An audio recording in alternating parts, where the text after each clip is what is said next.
So this is little Dolly. It's only a baby. Well, she's like 3.5. She's pushed her 4-year-old teeth in, so she must have been a pretty early foal. And she's doing the job lovely. But what I want you to notice is her head. And this is only started there. See that? That's not a natural movement. Yeah. Whereas that one was, because she's looking over the head, so it's going to lift her head. Yeah. I've got my rein slack, she's got a rubber bit in her mouth. See that? Again. That tells me that she's not comfortable in the mouth.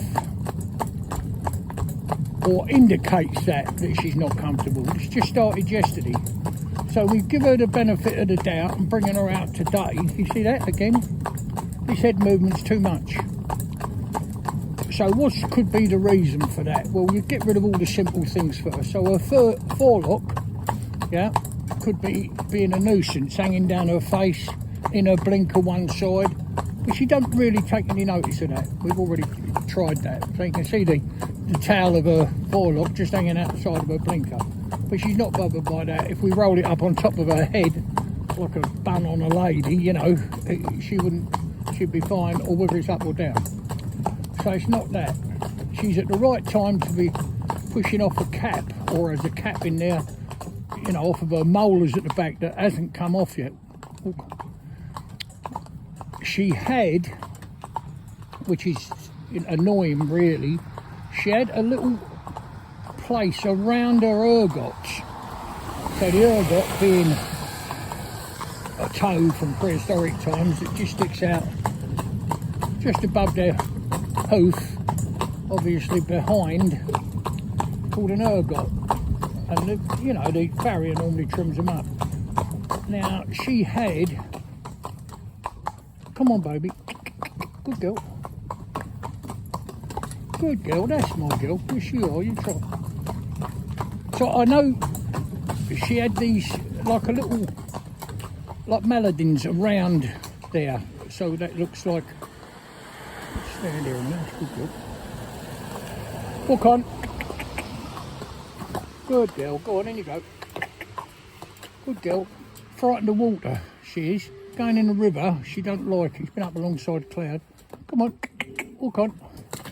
But so we've got a nice puddle here, and she can go and play in that for a minute. Come over, darling baby. Come over, my little sugar. Come over. Come over, babe. Come over. Come on. That's it. Walk on then. Good girl. Trot there. Come on. Trot. Trot. But what I want you to look at is her head. So I've got very, you know, I drive very light-handed. You know, I'm very light on my hands. I want them to listen to what I'm asking them to do, and I want the reins there connected to the horse to reinforce. Obviously, to turn left and right, I use my reins. To stop, you know, slow up, stop, I use my reins. Walk.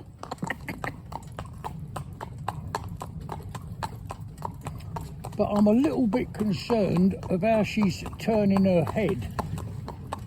What I'm saying, why I mentioned these melons around this ergot, well, she's got no ergot there, and it doesn't look like she's ever had one there.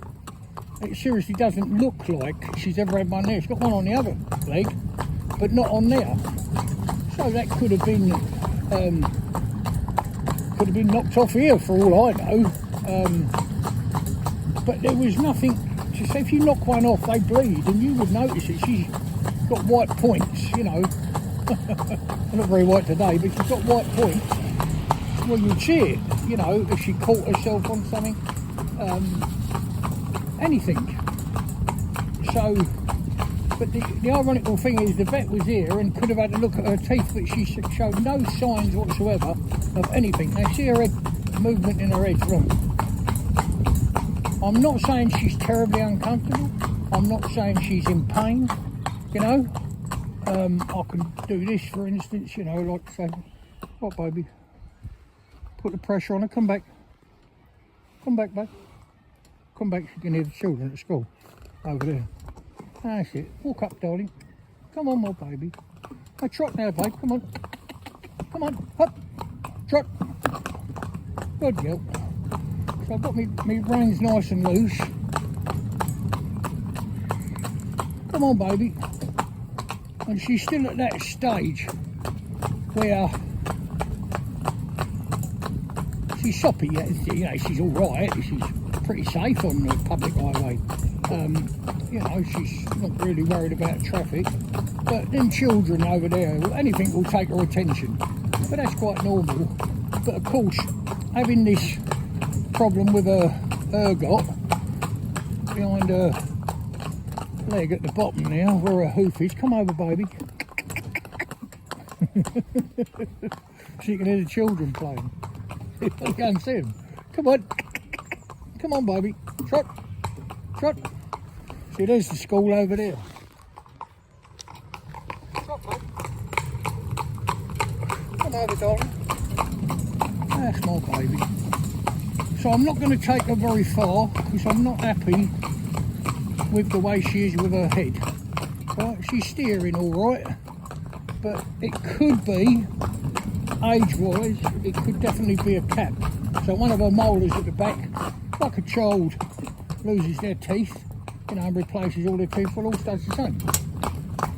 So it could be a cap that can't get released because it's, you know, it's between two other teeth, one tooth either side of it, and it won't release. So that could be. With teeth, there's obviously you can tell the age of horse with its teeth, you know, lots of things like that. But unless you've got a vet here to, you know, sedate them if necessary, jack their mouth open, get a torch in there, and someone to assist him to hold the horse's head steady while he has a good look round and a poke around. Come on, my baby. Come on, Dolly. But she doesn't mind, you know. You can see her just licking a bit there. But that I wouldn't really... What's it? Her breath doesn't smell. So what I mean by that is if she had food trapped between the teeth or under the cap, her breath would smell. It did the other day, so what I'd done, I've always found this to be, obviously you get you know, your vet to come out and have a look, or if you use a dentist, or we only use a vet, I wouldn't use a dentist personally, because you need the other things as well. What do I mean by that? Well, I thought with all my knowledge and, you know, that people say I'm, you know, all this and that, well, the other day I was a fool. Well, the other couple of 3 months ago now. I had a horse that behaved exactly like it had a wolf tooth. And I've sat behind a lot of horses now. I mean, even in the winter we do 200 mile a week, 225 it is actually, 223 and a half average over the whole of the winter time. And in the summer we're around with pushing 335. When obviously you get an average like that, sometimes we're doing 350 miles a week. You say to me, well, how's that possible? If you've got 10 horses in, and they only do 10 mile a day, you know, well, there's 100 mile, isn't there, for a start. And you'll start off doing a 2 or 3 mile, end up doing 15, 18 mile trips when they're ready to go home. So getting back to what I was saying, when the vet was here, it would have been good just to, I just never thought, because there was no indication at all. And the fella that owns the horse would look after her, and it wouldn't be a case of, oh, it costs so much for the vet or anything like that. You know, if he always wanted a vet, he'd have it. But I should have looked, really. So you can see that movement in her head, look. You know, she's turned it from side to side. So it's not terrible, she's not in pain. She's observing everything around, taking it in. Her ears are moving, she's learning every step she takes. Yeah? But it just concerns me that this is just come to light now. Steady, my baby, because she's been with us a month now, but one of that, so I'm going to just show you now. Come round, my baby child. Come round, darling. Come round. You can see there, she turns sweet.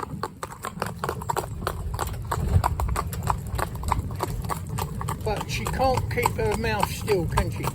So I'm going to get the vet to come out next time he's passing, just call in and have a look. See if she's got anything like a cap loose. We will have a look, Bree and I. You know, she'll get her camera up there and see.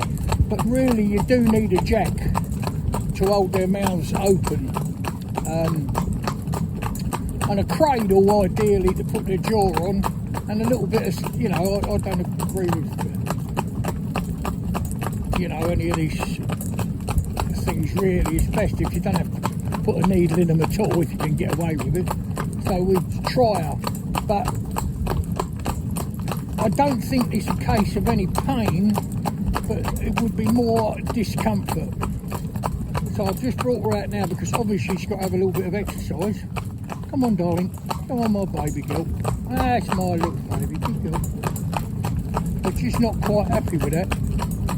So we'll let you know how she gets on. This is Dolly, 3.5-year-old. You know, as of January the 1st, we're in December now, as of January the 1st, be 4-year-old. But it won't actually be 4-year-old, will it? You know, his birthday might be. But it would have been quite early in the year. It might have been March time, April, that she was born, because the teeth that she's pushed in are quite developed. Come over, baby. And they're quite developed.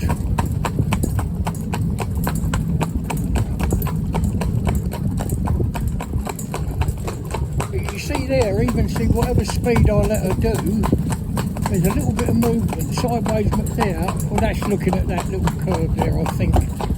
But that sort of little bit of movement I don't like. There's a reason for it. We've got to find out what it is. So there, see it? And my hands are still. I've got soft hands, you know. Well, without being sounding conceited, I drive with a very, very soft hand. Otherwise, what's the point in having a rubber bit in his mouth? You know, and this little pony has missed a week's training, so it's only had 3 weeks from raw. But if you watch this, look, after, go, babe. Stand still now, darling. Stand still, baby girl. Stand still, my little baby. You can hear the children. Look at her ear. Hear the children in the playground. She'd go over and have a look, you know. I suppose she's a kid herself yet. Be running around there playing with them, you know. So there you go, Dolly. We'll let you know how we get on, but I'm definitely going to have to get. But what I shall do when I get back, I shall get my hose pipe out. We've got an hose pipe they find hard to bite, or to crush the hose pipe. They find it hard. We've got a bit on the end that's quite firm rubber. We put that in, and we've got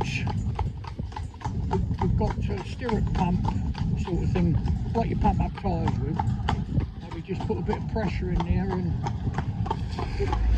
no more pressure than it would be coming out the tap, but we'll just put that in. She'll play with the pipe, we'll have it turned on and just flush out with a bucket under her head and just see what comes out. And sometimes you can do it with any hose pipe. The only reason I'm saying we do it, it's cold today. Well, she don't want ice cold water going over her teeth, but she's got no more than you would, will you, if you had a toothache or anything? So that wouldn't be right to do that. So we just make it lukewarm and flush her little jaw out. Have the bucket underneath to catch whatever comes out, and you might find that you get a bit of food, basically, that's been wedged in there. It's the same with anybody with a gap in your teeth. You've got to get in there with one of those little wire things, you know, with a like cotton thread on it, and clean it out. Or the other ones I know anyway. And do that. See that there, look? Well, on her a slack rein, I've asked her now just to come back steady. You see? So it's nothing to do with the bit, is what I'm saying. Right?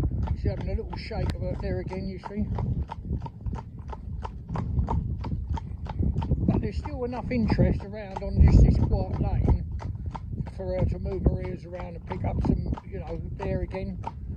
And pick up some knowledge, you know, of what's going on around there again. Can you see? Now I know she's comfortable on her bridle, because obviously you can't teach horse, I don't believe, it's just my opinion for what it's worth. You can't teach horse anything if it's not comfortable or not listening to you. Well, if it's not comfortable, it certainly won't listen to you, that's definite.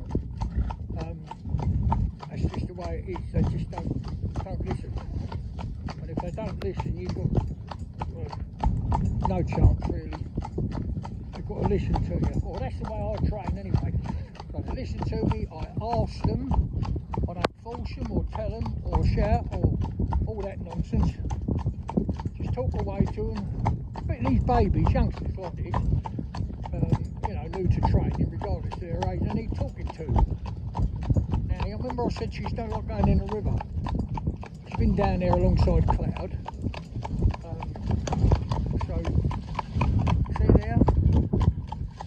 That's alright, it's got a little splash, that's alright. Now, she don't mind puddles as much, obviously, we've just shown you that. But she don't like the river because the river's moving. Now some of them, it's dead opposite, the river's moving, so they'll go straight in. Just difference of horses, you know, difference of ponies. Terribly dirty. But now we've warmed her up a little bit, what we can do is we've got a pressure washer that you can turn the pressure up and down and the heat. You know, you can have it like quite hot, or it's not a steam cleaner, it's like water pressure washer. So we can have that, and we'll wash her off and clean her off and put a rug on her, and another rug for tonight. You know, this is going to come in cold again, they say, but just to get the muck and dirt off her. I mean, it's not going to hurt her what's on there, but you can see her tail's dirty. She's a bit like that in the stable, she likes to roll around in the muck. Yeah. And the first thing in the morning when you muck them out, like overnight muck out, you can bet your life as soon as you leave her, she'll stell and then roll in it. As soon as you come out the stable, go on to the next one, you can hear her rolling about in there, all over what she's just done. But like dogs do the same thing, and they go, some poor animal's been in the woods, died or something, they go and roll in it, don't they? Get all over themselves. God knows what. Come on, my baby girl, up you go. Good girl. Come on, baby. Come on, my Dolly, up you go. That's it, now just walk. That's it. Good girl, now walk, go on, walk. I like them. I mean, obviously she's doing a trot up here, but I always bring them back to a walk. People say, well, why don't you let her trot all the way up? Well, let's think about it for a minute. If you're in a queue of traffic on a hill, Dolly's got to pull away, isn't she? On the hill. This is her boyfriend, horse in there, Finn. You just see him through the thing there. Big iron grey horse with 4 white feet, white mane and tail. She's taking a fancy to him. He don't really care either way. Oh, he never answers her when she calls out. Come on. So there we are, back home now, and we'll let you know how she gets on. Same movement again, can you see it? And again, but I'm not, you know, touching her when she's doing it, you know. It's not like she's fighting for freedom of the bit. Well, I wouldn't do that anyway. You wouldn't be a driver if you're doing that. Steady, my baby girl. Steady, my little sugar. Steady, baby girl.